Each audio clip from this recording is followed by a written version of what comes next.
ভারতের উজান থেকে নেমে আসা পাহাড়ি ঢল ও অতিবৃষ্টিতে বন্যায় এখন পর্যন্ত 11 জেলায় 49,38,159 জন মানুষ ক্ষতিগ্রস্ত হয়েছেন। এছাড়া বন্যায় এখন পর্যন্ত মারা গেছেন অন্তত 18 জন। মোট ক্ষতিগ্রস্ত পরিবার 9,44,548টি।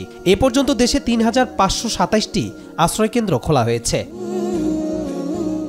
এসব আশ্রয়কেন্দ্রে 2,84,888 জন আশ্রয় নিয়েছেন। এখন পর্যন্ত বন্যায় কুমিল্লায় 4 জন, ফেনীতে 1 জন, চট্টগ্রামে 5 জন, নোয়াখালীতে 3 জন, ব্রাহ্মণবাড়িয়ায় 1 জন, লক্ষ্মীপুরে 1 জন এবং কক্সবাজারে 3 জন মারা গেছেন। বন্যা দুর্গত 11 জেলায় মোট 3,52 লাখ টাকা বরাদ্দ দেয়া হয়েছে বলেও জানা যায়। ত্রাণের চাল বরাদ্দ দেয়া হয়েছে 20,150 টন। এছাড়া শুকনো ও অন্যান্য খাবারের প্যাকেট বরাদ্দ দেয়া হয়েছে 15,000 পিস। শিশুর খাদ্য কেনার জন্য 35 লাখ ও গোখাদ্য কেনার জন্য 35 লাখ টাকা বরাদ্দ দেয়া হয়েছে। 24 আগস্ট সচিবালয়ে এক সংবাদ সম্মেলনে দুর্যোগ ব্যবস্থাপনা ও ত্রাণ মন্ত্রণালয়ের সচিব মোহাম্মদ কামরুল হাসান এসব তথ্য নিশ্চিত করেছেন।